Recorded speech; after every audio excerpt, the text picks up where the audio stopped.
Oke, kita lihat proses yang seterusnya, yaitu proses translokasi.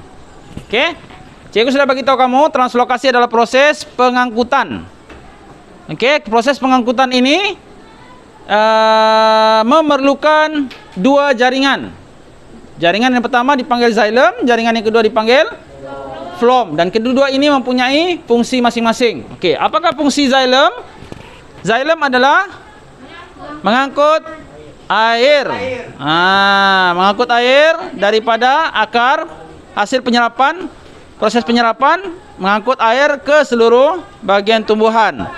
Manakala phloem pula mengangkut makanan hasil daripada proses fotosintesis ke seluruh bagian tumbuhan. Oke? Kemudian kamu kena tahu juga phloem dengan xylem, dia mempunyai dinding. Kalau xylem dindingnya keras ke lembut? Keras ke? Nih. Ya, nampak xylem dengan phloem. Oke?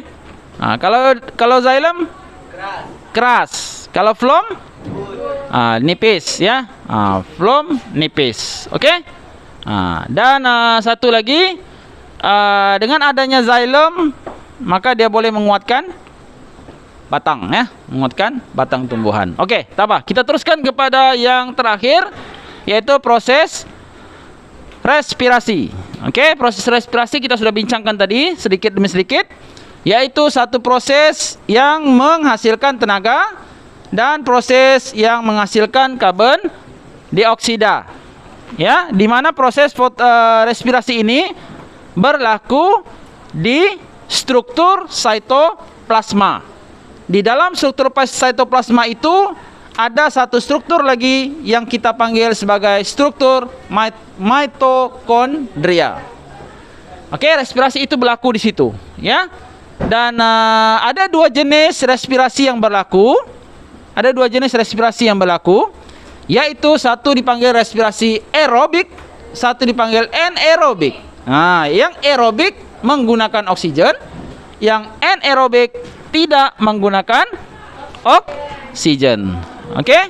Jadi kalau kamu nampak di sini, cikgu tulis paparan ini xylem dan juga phloem. Ya, phloem ini merah, xylem ini kuning. Xylem dia mengangkut air. Ingat ya, dia bukan saja mengangkut air, tetapi dia mengangkut air dan garam mineral. Air dan garam mineral. Oke? Sampai ke bagian tumbuhan yang lain. Kalau phloem dia mengangkut makanan, ya. Itu sebabnya cikgu letakkan simbol sebagai kereta. Ada kereta ini mengangkut satu pinggan makanan ke bahagian yang lain. Manakala yang xylem pula simbolnya ada bintik-bintik warna biru situ. Maksudnya air. Dia akan mengangkut air ini ke seluruh bahagian tumbuhan. Oke? Jadi cikgu harap dengan adanya banting ini, dengan adanya kad kamu boleh paham dengan mudah dan cepat untuk menguasai bab 3 proses fisiologi tumbuhan. Ya, sebab proses bab ini akan keluar dalam peperiksaan dengan memberikan soalan lebih kurang 5 hingga 6 soalan.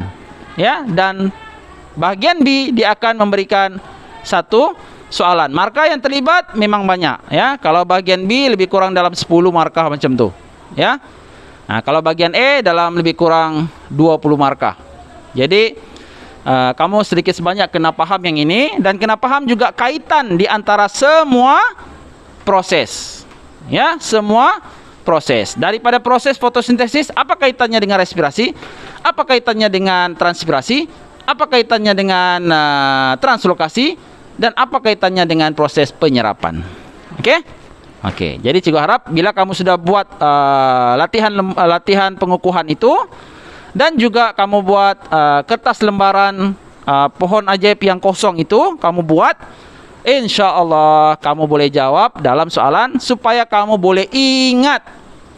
Nampak sejak simbol kamu boleh ingat, itulah sebenarnya proses-prosesnya. Boleh kan? Okey.